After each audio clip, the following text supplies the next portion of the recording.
La dernière fois, on avait étudié l'institution de la scène. La fois où Jésus a dit, vous savez, cette fête qui a été fêtée pendant plus de 1000 ans par le peuple juif, elle va être accomplie. Et maintenant, voici ce que je vais demander au peuple de Dieu qui va se lever, de prendre un repas simplement, un peu de pain, un peu de vin qui représente ce que je vais faire pour vous. Le sang de Jésus qui a coulé et puis son corps qui a été brisé pour nous. Et on est après ce repas, on est après ce dernier repas, et le soir même, Jésus va être arrêté. Et on est dans le texte juste avant son arrestation. La dernière fois, on avait vu ce texte un peu difficile parce qu'il nous parlait de nos propres cœurs, où Jésus va dire à ses disciples, Jésus va leur dire, vous allez tous trébucher. Vous allez tous m'abandonner. Et Pierre va dire non. Si tous trébuchent, ça ne sera pas mon cas. Et Jésus va lui dire, mais tu sais, ce soir même, tu vas me renier 3 fois. Non, je vais mourir pour toi. Et tous les disciples vont dire la même chose. Et on en est là. On en est là au chapitre 26 de Matthieu, Matthieu chapitre 26 et au verset 36. Et on lit ensemble. Là-dessus, Jésus se rendit avec eux dans un endroit appelé Gethsémané. Ce mot veut dire pressoir à huile. Et il dit aux disciples, asseyez-vous ici pendant que je m'éloignerai pour prier. Il prit avec lui Pierre et les 2 fils de Zébédée, c'est-à-dire Jacques et Jean. Et il commença à être saisi de tristesse et d'angoisse. Il leur dit alors, mon âme est triste à en mourir, ou jusqu'à la mort. Restez ici, éveillés avec moi. Puis il avança de quelques pas, se jeta le visage contre terre et fit cette prière. Mon Père, si cela est possible, que cette coupe s'éloigne de moi. Toutefois, non pas ce que je veux, mais ce que tu veux. Il revint vers les disciples qu'il trouva endormis et dit à Pierre, vous n'avez donc pas pu rester éveillés une seule heure avec moi. Restez vigilants et priez pour ne pas céder à la tentation. L'esprit est bien disposé, mais par nature, l'homme est faible. Il s'éloigna une 2e fois et fit cette prière. Mon Père, s'il n'est pas possible que cette coupe s'éloigne de moi sans que je la boive, que ta volonté soit faite. Il revint et les trouva encore endormis car ils avaient les paupières lourdes. Il les quitta, s'éloigna de nouveau et pria pour la 3e fois, répétant les mêmes paroles. Puis il revint vers ses disciples et leur dit, vous dormez maintenant et vous vous reposez. Voici l'heure est proche et le Fils de l'homme est livré entre les mains des pécheurs. Levez-vous, allons-y, celui qui me trahit s'approche. Et on lit, il parlait encore quand Judas, l'un des 12, arriva. Steve, est-ce que tu pourrais demander de baisser le son à l'arrière, puis de bien fermer la porte? Désolé, merci. Et on va commencer ces moments en prière. Seigneur Jésus, on te remercie pour ta parole. Et on passe au travers de textes qui sont durs parce qu'ils parlent de ces derniers moments avant que tu vas être crucifié. Et on est heureux parce que des gens t'ont entendu, ont vécu ces moments avec toi et ont pu les écrire. Et on lit, Seigneur, ce que toi tu as vécu. Et on te remercie pour ça, parce que c'est tellement précieux pour nous de savoir ce que Jésus-Christ, le Fils de Dieu, a vécu sur cette terre. Et on s'en remet à toi, Saint-Esprit, que tu puisses agir en chacun de nous, nous remplir de toi et nous enseigner par ta parole. Amen. Alors, verset 36, on lit là-dessus, Jésus se rendit avec eux dans un endroit appelé Gethsémané. Il dit aux disciples, asseyez-vous ici pendant que je m'éloignerai pour prier. Jésus avait l'habitude de passer du temps en prière devant son Dieu. Là, il dit, asseyez-vous pendant que je m'éloignerai pour prier. Mais il avait l'habitude de prier seul ou avec ses disciples. Et on voit que c'était vraiment une habitude tellement forte chez lui que les évangélistes ne l'indiquent pas forcément. En fait, dans les 4 évangiles, Matthieu, Marc, Luc et Jean, c'est plutôt Luc qui va cibler ce point-là et qui va dire, là Jésus est allé prier, là Jésus est aussi allé prier, là Jésus est allé prier, là Jésus est encore allé prier. Et en fait, quand vous regardez cet évangile avec le fil de la prière, vous voyez en fait que Jésus est constamment en train de prier. Mais c'est tellement quelque chose d'habituel que les autres évangélistes n'ont pas forcément écrit. Et vous savez, quand vous écrivez la biographie d'une personne, peut-être qu'on ne va pas forcément voir « Et Jules César, à midi ». a pris un repas. On suppose qu'il prenait un repas régulièrement. Et Emmanuel Macron alla se doucher. C'est tellement habituel. Et Jésus allait prier. Et Jésus allait prier. Tellement habituel. Et on lit dans Luc 5, mais Jésus se retirait dans les déserts. Dans d'autres passages, c'est à l'écart. Dans d'autres encore, c'est sur des montagnes. Et prier. Un autre verset qui dit, Jésus se retira sur la montagne pour prier. Il passa toute la nuit à prier Dieu. Et puis encore un autre verset. Jésus priait à l'écart et ses disciples étaient avec lui. Et il leur posa cette question. Alors, est-ce qu'il prie ou est-ce qu'il partage là? Qu'est-ce que Jésus fait? Qui suis-je après les foules?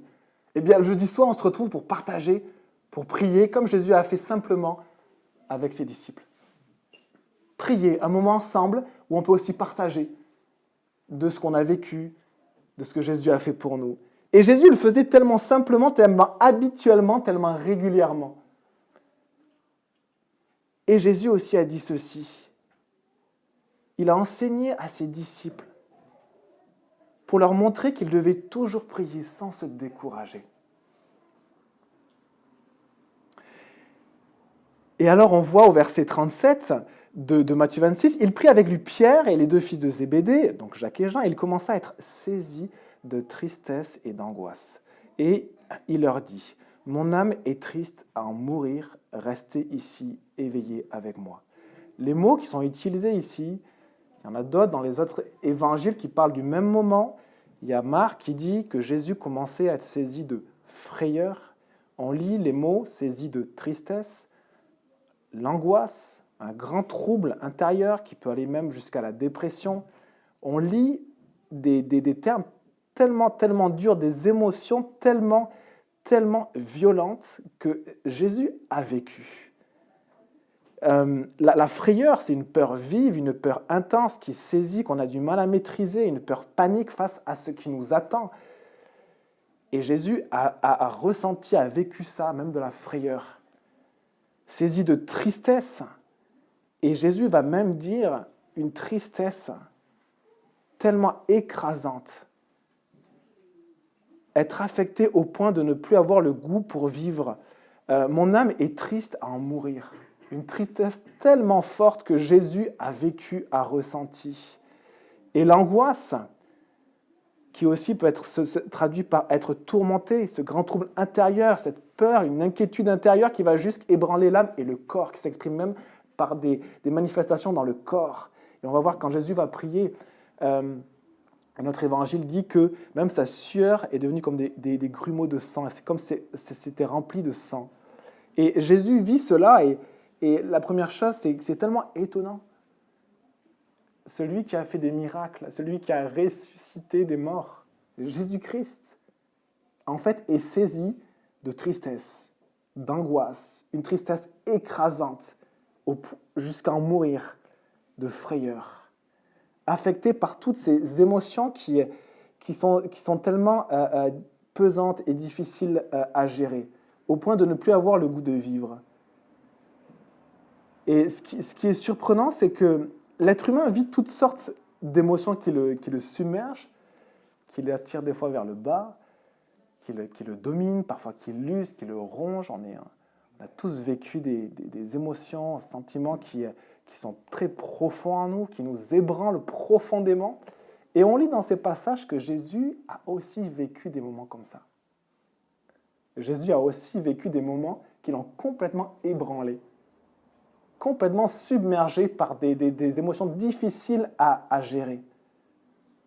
Et Hébreux 4, verset 15 nous dit que Jésus peut compatir à toutes nos faiblesses parce que lui aussi a été éprouvé comme nous en toutes choses, mais sans commettre de péché. Il a vécu, ressenti tellement de choses difficiles et même violentes, mais sans se détourner de son Dieu, sans commettre de péché. Jésus a été éprouvé par l'angoisse, par la tristesse, par l'épouvante, par la frayeur. Et on peut éprouver cela souvent lié à des choses que l'on a vécues ou des choses que l'on est en train de vivre. et qui sont très difficiles et qui reviennent à nous, qui sont un peu comme imprimés dans notre âme ou dans notre corps et qui reviennent. Jésus vit cela parce qu'au moment où il parle, il voit un de ses disciples qui est en train de le trahir. Et un verset des évangiles dit que Jésus a été troublé profondément dans son esprit et a dit « L'un d'entre vous va me trahir ». Et Jésus vit aussi ces choses parce qu'il sait ce qu'il va vivre en fait.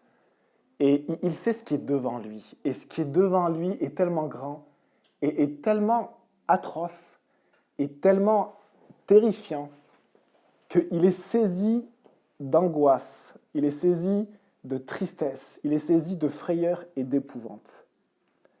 Et ce que Jésus va vivre, et il le sait, il a même dit avant à ses disciples. Les textes de l'Ancien Testament parlent même que le Messie allait être flagellé, allait être cloué, allait subir la honte, allait porter nos péchés, allait être abandonné de Dieu. Tout cela a été déjà dit et annoncé par les prophètes. Et Jésus sait très bien ce qu'il va vivre. Il va vivre l'abandon de ses disciples. Il va vivre le reniement de Pierre. Il est en train de vivre la trahison de Judas. Il va vivre aussi également une honte publique. Il y a un mot pour ça en français, c'est l'opprobre. Une honte publique. Il va vivre également les gifles, les crachats, les épines sur et dans sa tête. Et il va vivre la flagellation romaine. On pouvait mourir de cette flagellation-là. Il va vivre la croix. Et pendant ces moments-là, il va vivre même quelque chose que nous, on n'aura jamais à vivre. Il va vivre l'abandon de Dieu. Et il le sait. Et en fait, l'abandon de Dieu, c'est l'abandon de son Père. C'est le Père qui dit à son Fils, « Hors de ma vue, sors, tu n'es plus mon Fils. » C'est l'abandon du Père. Il va vivre cela. Et la Bible nous dit qu'il va vivre également nos péchés. Ce que vous avez fait et qui est sale, ce que vous avez fait dont vous avez honte, ce que vous voyez et qui est moche, et qui est à vomir, et qui est nauséabond. Jésus va le porter sur lui. Toutes ces salissures vont couler sur lui. Il va être fait péché pour nous. Il va porter mes péchés, vos péchés sur lui. C'est comme si tout ce qu'on a fait et qu'on ne veut pas se remémorer, ou ce vêtement-là, il le prend sur lui. Il le porte. Il est revêtu de nos péchés. Il est sali par nos péchés. Et Jésus sait qu'il va vivre cela. Et voilà ce qu'il a en face de lui. Voilà ce qu'il a en face de lui. Et un verset nous dit, dans Hébreux 12, verset 3, « Pensez en effet à celui qui a supporté une telle opposition des pécheurs, ou une telle contradiction contre lui de la part des pécheurs, afin de ne pas vous laisser abattre par le découragement. » C'est étrange, on lit ceci et on se dit, mais c'est affreux. Jésus a vécu des choses affreuses. Jésus l'a vécu pour nous et Jésus peut compatir aussi à ce que l'on vit. Et ça peut nous encourager aussi. D'aller à Jésus et de réaliser que lui aussi a vécu de l'épouvante, de la frayeur, de l'angoisse, des traumatismes physiques, émotionnels. Lui aussi a vécu cela. Et jamais il va juger, jamais il va dire « ce n'est pas normal ce que tu vis ». Il va simplement dire « moi aussi, j'ai vécu cela. Moi aussi, j'ai vécu cela. » Pensez à Jésus, afin de ne pas vous laisser abattre par le découragement. Pensez à Jésus. Pensez à Jésus. Et alors, face à ces émotions terribles et écrasantes que Jésus vit, comment réagir? Comment réagir? Comment Jésus a réagi face à cela? Eh bien, on voit qu'il a pris ses disciples. Il a pris ses disciples et il a continué à être connecté entre frères et sœurs dans l'Église. Il a continué à être connecté à l'Église. Et peut-être quand on vit des moments durs, on a le sentiment ou la décision contradictoire. On est très contradictoire. Le mot qu'on a lu dans Hébreu, c'est l'opposition du péché ou la contradiction du péché. Notre péché dans notre cœur est très contradictoire. On dit une chose, on fait le contraire. Ou on dit deux choses complètement différentes dans la même discussion. C'est très étonnant. Il faudrait nous enregistrer parce que des fois, en fait, on dit vraiment une chose et le contraire. Et face à cette contradiction, face à cette qui est là, on a tendance des fois à s'isoler, à rester seul chez soi en fait. C'est ça, s'isoler. Et ce qui est intéressant, c'est que Jésus ne va pas vivre tous ces moments de manière fusionnelle avec les disciples. Il n'est pas constamment avec eux, mais il est en connexion avec eux. Il reste en connexion avec l'Église dans les moments difficiles. Il amène ses disciples dans un jardin qu'ils connaissaient, dont ils avaient l'habitude d'aller. Ça ressemble un peu à l'Église, ça, un jardin où on y va régulièrement, et où on partage, et où on prie, et où on se nourrit de la parole de Dieu. Ça ressemble à l'Église. Mais Jésus a pris après 3 de ses disciples, comme si dans ces moments particulièrement durs, il demande à des amis proches. Il demande à des amis proches de partager avec lui quelques-unes de ses souffrances. Et à cela, il dit « Veillez et priez avec moi ». Et ça ressemble aussi à l'Église. De demander à des personnes de confiance. On n'a pas à être ami avec tout le monde ou à partager tout avec tout le monde, mais à des personnes de confiance. De pouvoir partager une souffrance, une détresse, de pouvoir prier avec quelqu'un de proche. Et ça ressemble à l'Église. Et Jésus est resté connecté à l'Église jusqu'au bout, jusqu'à ce que Judas vienne avec cette troupe de soldats et l'arrête et que les disciples l'abandonnent. Et c'est le premier point. Comment Jésus a réagi? Comment Jésus a réagi? Il est resté connecté jusqu'au bout. Il a partagé aussi ses souffrances avec des amis proches et des amis de confiance qui auraient pu prier avec lui et le soutenir. Et on peut se dire, mais oui, mais ça a loupé. Ça a loupé parce qu'ils se sont endormis, les disciples. Mais vous savez, Jésus nous appelle à nous aimer les uns les autres. Aimer, c'est aussi avoir des contacts les uns avec les autres. Rester chez soi, ce n'est pas aimer, ce n'est pas possible. Mais aimer aussi, c'est prendre le risque d'être blessé. Forcément. On peut toujours être blessé par des frères et sœurs. On peut toujours, à un moment donné, se confier à quelqu'un et ça ne marche pas. Ou avoir un retour de bâton. Mais c'est ça, aimer. C'est ça, aimez-vous les uns les autres. C'est accepter d'être blessé. Accepter d'être blessé. Et si vous ne voulez pas être blessé, restez chez vous. Et aimez-vous les uns les autres. Et voilà la parole de Jésus. Aimez-vous les uns les autres. Acceptez parfois d'être blessé. Un verset dit que le faire aiguise le fer et que parfois, c'est un peu rugueux. On a nos caractères. Mais Jésus est resté connecté même avec des gens qui allaient l'abandonner. Vous imaginez? Il est resté connecté jusqu'au bout. Il a accepté même de partager ses souffrances avec ses amis proches, même si, à ce moment-là, ils étaient un peu à côté. Ils n'ont pas su être là. Et voilà comment Jésus a réagi face à ces angoisses, cette anxiété, cette frayeur, cette tristesse accablante. Restez ici, éveillés avec moi. Et on avait parlé la dernière fois, vous savez que face aux ténèbres, à la contradiction du péché, à l'opposition du péché, on est faible. On est vraiment faible. Et on se croit fort. Et quand on ressent des fois le Saint-Esprit agir en nous, et on dit « Waouh, c'est bon, là, j'ai compris ». Et on se croit fort. Et Pierre se croyait fort. Et les disciples se croyaient forts. Et dans ce texte-là, on va voir qu'il y a aussi un enseignement que les disciples vont comprendre aussi après. C'est qu'on a besoin de quelque chose qui ne vient pas de nous pour pouvoir être fort. Et ça ne vient pas de nous. Au verset 39, Jésus dit « Puis il avança de quelques pas, se jeta le visage contre terre et fit cette prière. « Mon Père, si cela est possible que cette coupe s'éloigne de moi, toutefois non pas ce que je veux, mais ce que tu veux. » Jésus est dans un grand état de tristesse, d'angoisse, de découragement, de faiblesse. Et Jésus prend un moment seul. Et on a besoin aussi de moments seuls, avec Dieu, face à face, avec Dieu. Même de pleurer devant Dieu ou de dire à Dieu ce qu'il y a dans notre cœur. Est-ce que vous l'avez déjà fait? De juste dire à Dieu ce qui se passe dans votre cœur, vos émotions, ce que vous vivez. Et Dieu vous écoute. Et il est là. Et il est à côté de vous. Jésus se jette le visage contre terre. Mon Père, si cela est possible que cette coupe s'éloigne de moi. Cette coupe, la coupe qu'il doit boire, ce sont les événements qu'il doit vivre. Si cette coupe pouvait passer loin de moi.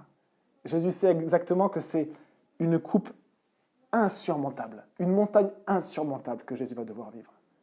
Et qu'aucun être humain n'aura plus à vivre. Parce que Jésus l'a fait pour nous. Et ça aussi, ça peut nous encourager. Pensez à Jésus. Parce qu'il est mort sur la croix. Il est ressuscité pour nous. Et ça aussi, ça peut nous encourager. Et il est vivant maintenant. Et Jésus est vivant. Et ça nous encourage. Jésus est vivant. Toutefois, non pas ce que je veux, mais ce que tu veux. Et face à cette épreuve insurmontable, Jésus, vous avez vu, il ne renie pas ce qu'il vit. Vous imaginez, parfois on dit qu'un chrétien doit être fort. Un chrétien ne peut pas avoir des moments de faiblesse, un chrétien ne peut pas être dépressif. Mais Jésus a vécu des émotions qui sont proches de la dépression. Jésus a vécu une tristesse écrasante. Et Jésus l'a dit, je suis triste jusqu'à en mourir. Et donc, si vous voulez imiter Jésus, acceptez ce que vous vivez. On peut vivre de la tristesse. On peut vivre des choses difficiles, même en tant que chrétien, même en tant qu'enfant de Dieu. On peut être pris par des sentiments totalement contradictoires, par des choses qui nous ébranlent ou qui nous écrasent. Et on peut aussi le dire à Dieu. Voilà ce que je vis. Et ce qui est incroyable, c'est que Jésus va faire passer la volonté de Dieu au-dessus de ça. Il est complètement ébranlé par tout ça. Et même dans ces moments où on pourrait dire on perd même on a peur de faire n'importe quoi, où Jésus place la volonté de Dieu au-dessus même de ce qu'il ressent et qu'il vit et qui l'ébranle et qui le trouble. Et Jésus va s'appuyer sur Dieu. Et il va prier, et il va prier, et il va prier, et il va prier, et il prie, et il prie.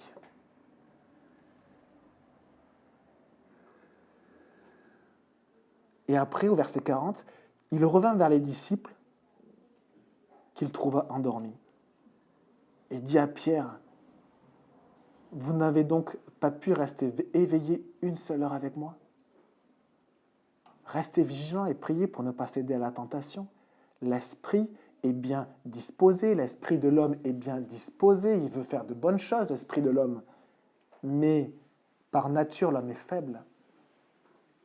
Mais l'homme est faible. » Et il s'éloigna une deuxième fois et fit cette prière, « Mon Père, s'il n'est pas possible que cette coupe s'éloigne de moi sans que je la boive, que ta volonté soit faite. » Alors Jésus, après cette première période où il a prié, il dit, « Mais vous n'avez donc pas pu rester éveillé une seule heure avec moi ?» Alors cette phrase, elle veut dire au moins deux choses. C'est que Jésus a prié au moins 1 heure. Jésus a prié au moins 1 heure. Et il considère ça comme un temps tout à fait raisonnable. Tout à fait raisonnable de passer 1 heure devant Dieu, 1 heure avec Dieu. Vous savez, je me suis amusé à regarder, ça me reprend moi en premier, on est d'accord, hein, mais je me suis amusé à regarder les petites stats sur nos temps devant les écrans. En moyenne, aujourd'hui, un adulte passe 5 heures par jour devant les écrans. Et parfois, passer 10 minutes avec Dieu, c'est long. Mais en fait, on a des activités qui nous prennent des heures et des heures par jour. Après, l'outil n'est pas un problème en soi. Vous passez aussi des heures devant votre bureau. Moi, je passe des heures devant mes élèves. Donc, ce n'est pas tellement l'outil qui est un problème. On peut aussi utiliser l'outil pour louer Dieu. On peut aussi utiliser l'outil pour se nourrir de Dieu. Mais par contre, ça nous reprend parce que chaque jour, on passe 5 heures. Chaque jour, on passe des heures. Et en fait, Jésus, chaque jour, il passait des heures avec Dieu. Chaque jour. C'était naturel pour lui. C'était tellement naturel qu'après 3 ans, il dit à ses disciples, « Eh, vous n'avez même pas pu tenir 1 heure avec moi ?» Et c'est dur de tenir 1 heure en prière. Et en fait, c'était comme quelque chose de tellement normal et logique pour Dieu. Et quand on regarde Jésus, Jésus nous encourage simplement à développer notre relation avec Dieu. On n'a pas besoin de loi, on n'a pas besoin forcément d'un prieuré, on n'a pas besoin de se taper ou de faire des rituels pour essayer d'être religieux et de passer 1 heure devant Dieu. Parce qu'on peut passer du temps avec Dieu sans forcément être à l'écart sur une montagne. Et même ça, des fois, on a du mal. Et ça s'apparente un peu aux écrans, parce que les écrans, on n'est pas forcément devant un écran constamment obnubilé, mais les écrans font partie de notre vie quotidienne. Mais est-ce que Dieu fait partie de nos vies quotidiennes? Est-ce qu'on habitue notre âme, comme on a habitué nos mains à sortir rapidement le smartphone ou voir constamment, mais est-ce qu'on habitue notre âme à être connecté à Dieu très simplement? Dieu est là avec vous. Dieu est là et il est présent avec vous tout au long de vos journées. Et vous savez, on a une très bonne connexion à Dieu. Là, le local, des techniciens sont venus installer la fibre. Ils n'ont pas trop mal bossé, j'avais un peu peur. Mais vous savez que Jésus a installé la fibre aussi. Il a tendu un fil de la maison de son Père dans le ciel jusqu'à la terre. Il l'a branché à votre âme. Et c'est un sacré boulot. Et le boulot a été fait et tellement bien fait. Tellement bien fait. Et on est connecté à Dieu. Mais des fois, on ne l'utilise pas. On n'utilise pas la Wi-Fi, on n'utilise pas, ou même on débranche la box des fois. Alors qu'on est connecté à Dieu. Avec une connexion, mais tellement bonne. Et on a l'impression que notre Wi-Fi est souvent brouillé. Et alors Jésus nous encourage, juste en pensant à Jésus, ça nous encourage parce que Jésus était en connexion avec son Père. Naturellement, simplement, habituellement, chaque jour, à tel point que les disciples loupent même de dire qu'ils priaient. Et alors Jésus dit ceci, il dit « Restez vigilants et priez pour ne pas céder à la tentation. Veillez et priez. Restez éveillés spirituellement. » Parce qu'il y a une grande tentation pour le chrétien, une grande tentation, c'est peut-être la première, c'est de s'endormir. C'est-à-dire qu'on vit une connexion avec Dieu à des moments particuliers de nos semaines ou de nos journées. Et après, on ferme la porte et on va dans nos activités. Alors que Dieu nous propose autre chose, c'est de vivre ces bons moments avec Dieu, dans la semaine ou quotidiennement. Et après, d'aller dans nos activités en restant connectés avec Dieu. Voilà ce que Dieu nous propose. En restant éveillés, connectés, toujours branchés au ciel. Restez éveillés, restez connectés. Et Jésus a des enseignements aussi sur la prière. La prière, ça humilie à peu près tous les chrétiens. Prier une nuit, non mais t'es malade, une nuit. Déjà, moi, je veux bien juste faire un défi d'1 heure. Ok, je veux bien partir pour le défi d'1 heure. Mais la nuit, il ne faut quand même pas exagérer, Jésus. Mais Jésus nous enseigne d'abord à avoir une connexion simple, directe, naturelle avec le Père dans nos journées. Voilà ce que Jésus nous enseigne. Et parfois, il y a des moments où l'on prend à part, vraiment pour Dieu. Il y a des moments où on est dans nos activités avec Dieu, et il y a des moments où on est juste nous face à Dieu. Et ces moments, la Bible nous dit qu'ils sont aussi importants. Et c'est vrai qu'on a du mal à les prendre. Et c'est vrai que j'ai du mal à les prendre. Ces moments particuliers où on est vraiment juste avec Dieu, moments de prière. Alors que dans ces moments de prière, tellement de choses se passent. Tellement de choses. Vous savez que la plupart des visions qu'ont reçues les apôtres, c'était dans des temps de prière. Paul, l'extase, c'était un temps de prière. Pierre, temps de prière. Et à chaque fois, en fait, on voit que cette connexion naturelle avec Dieu fait que la connexion devient tellement naturel. Et Dieu parle. Et Dieu nous parle.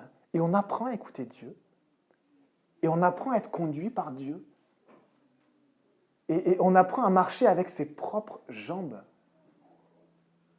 On apprend à être conduit par les mots de Dieu, par l'Esprit de Dieu.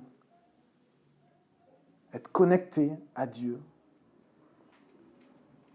Et Jésus dit ceci, que rester éveillé, rester branché à Dieu et prier, c'est une arme pour ne pas céder à la tentation. C'est une arme pour ne pas s'écrouler et pour ne pas tomber, pour ne pas s'affaler par terre. Rester éveillé et prier. Et juste avant, dans l'évangile de Luc, ce n'est pas rapporté dans Matthieu, juste avant les passages qu'on vient de lire, dans Luc 22, Jésus va dire ceci. Il va dire, mais est-ce que vous avez fait l'expérience que vous n'avez manqué de rien? À un moment donné, je vous ai envoyé même sans bâton, sans bourse, sans sac, et je vous ai envoyé évangéliser. Est-ce que vous en souvenez? Les disciples disent oui. Est-ce que vous avez manqué quelque chose? Ah non, tu nous avais dit de partir avec rien, on n'avait rien du tout. Et on a vu que tu avais pourvu. Mais là, Jésus va dire, mais maintenant, prenez des ressources. Vous en avez besoin. Maintenant, achetez des armes. Vous en avez besoin. Et c'est un moment que les disciples vont vivre où ils vont manquer de ressources. Et ils vont être désarmés par rapport à ce qu'ils vont vivre. Et les ressources sont en Dieu. Les ressources ne sont pas autre part qu'en Dieu. Les ressources ne sont pas dans un homme ou une femme, ne sont pas dans un pasteur ou un diacre ou une diaconesse, ils sont en Dieu. Les ressources, on les a quand on est connecté avec Dieu. Et on se nourrit, on est rafraîchi. Comme un vent, on ouvre une pièce et puis on a ce vent frais qui arrive et ça nous rafraîchit. Par Dieu, uniquement par Dieu. Et on est nourri. On est nourri par la parole de Dieu. Et on est armé, équipé par Dieu. Et Jésus dit à ses disciples qu'ils vont manquer de ressources et d'armes. Et Jésus nous présente les ressources. Restez connectés. Et les armes, priez. C'est étrange en fait que les armes du croyant, ça soit à la fois aussi simple que ça, et à la fois qu'on soit aussi dur à le faire. Si Jésus nous avait demandé, moi je veux une immense cathédrale, moi je veux un mausolée de malades, je veux que vous me construisiez un truc que même un État ne pourra même pas payer, eh bien on l'aurait fait, parce qu'on l'a fait. Parce que la cathédrale, on a mis 100 ans à la construire, mais c'est malade. Alors que Jésus nous dit simplement, mais je vous demandais juste de prier et de rester éveillé. Voilà ce que je vous demande. Et en fait, les trucs de malade, on veut les faire, alors que le seul truc de malade à faire, c'est rester connecté à Dieu et apprendre à vivre une vie de prière. Tellement simple. Tellement simple. Ça veut dire que Jésus ne nous amène pas à une religion, il nous amène à une connexion avec Dieu, quotidienne. Entre Dieu et toi. Entre Dieu et chacun d'entre vous. Parce que Dieu vous aime et Dieu vous attend. Dieu vous aime, il a donné son Fils, il est mort. Dieu vous aime et il vous attend. Et on continue. Jésus, après ceci, dit « L'esprit est bien disposé, mais par nature, l'homme est faible. » Et après, il va refaire quelques pas loin de ses disciples, il va continuer à prier, à intercéder et à épancher son cœur devant Dieu face à cette chose affreuse qu'il va vivre. Et il va revenir, il va retrouver les disciples endormis. Il va le refaire une troisième fois, il va revenir, il va retrouver les disciples endormis. Et c'est un peu notre vie de prière, c'est-à-dire qu'on a du mal à grandir dans notre vie de prière, on a du mal à grandir juste dans cette vie simple que Jésus nous propose. Mais Jésus nous montre un chemin. Et peut-être qu'on n'a pas conscience. Et c'est le dernier point de cette prédication. Jésus nous dit, vous avez envie de bien faire, l'esprit est bien disposé. Même les gens non-croyants ont envie de bien faire. On a envie de faire le bien. On a envie qu'il n'y ait pas d'inégalité sur la terre. On a envie qu'il n'y ait pas de guerre. Mais pourquoi il y en a toujours? Pourquoi il y a toujours des inégalités? Mais ça, c'est à l'extérieur. Mais Jésus dit, non, le problème n'est pas là, le problème, il est là. Et du coup, il dit, mais pour toi, c'est pareil. Tu as envie de faire le bien, tu as envie de faire ceci. Et Jésus dit, l'esprit de l'homme est bien disposé, mais la chair est faible. Ce que l'homme est déformé par le péché et il est faible. Et il est plein de faiblesses et il n'arrive pas à plaire à Dieu. Il n'arrive pas à régler les problèmes, à régler le mal.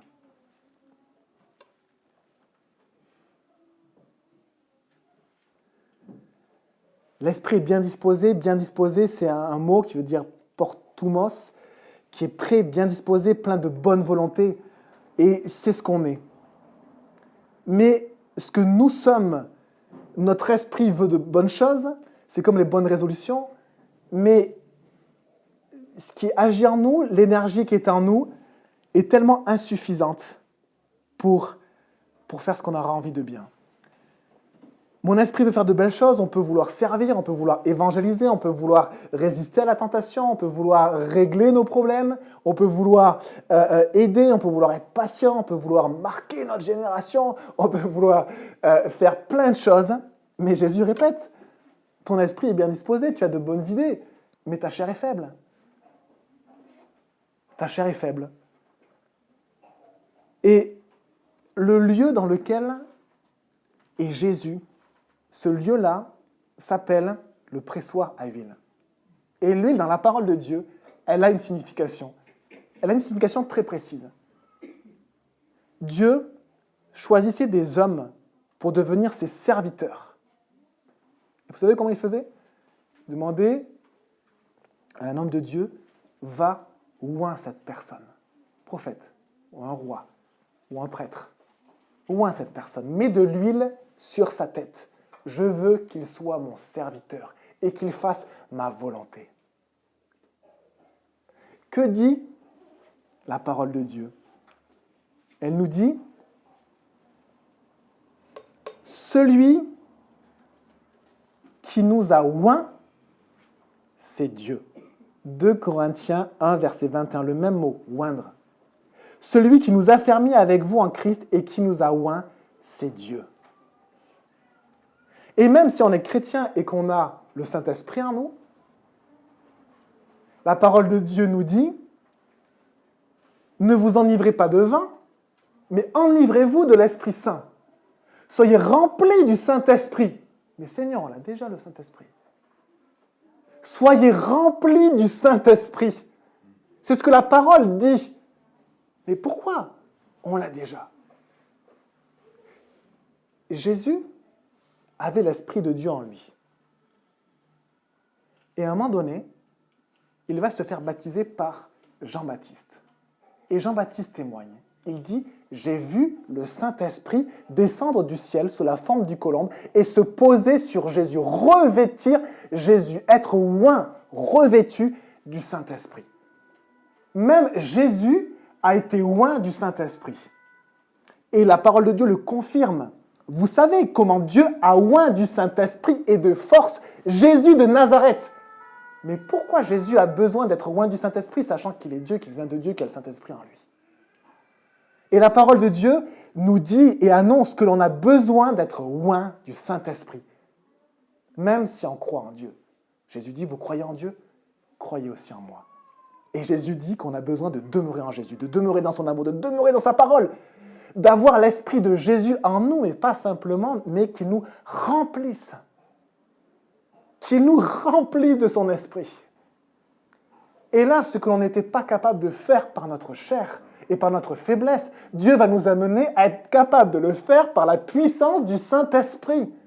Pas par nos forces, pas par notre puissance, pas par nos volontés ou nos pensées, mais par le Saint-Esprit de Dieu, l'Esprit de Jésus. Être oint du Saint-Esprit. Vous savez comment Dieu a oint du Saint-Esprit et de force Jésus de Nazareth. Et après que Jésus ait vécu ce baptême, où le Saint-Esprit l'a revêtu, après il est dit, Luc 4, verset 14, Jésus revêtu de la puissance de l'Esprit. Et voilà comment Jésus a vécu chaque chose pour faire la volonté de Dieu. Et si vous voulez faire la volonté de Dieu dans vos vies, il n'y a pas d'autre choix parce que votre esprit est bien disposé, mais votre chair est faible, que d'être rempli du Saint-Esprit. Comment on fait pour être rempli du Saint-Esprit? On le désire et on le demande. C'est tout. Et Dieu nous apprend chaque jour à améliorer notre connexion avec lui et à améliorer notre vie de prière. Tout simplement. Et on va chanter un dernier chant.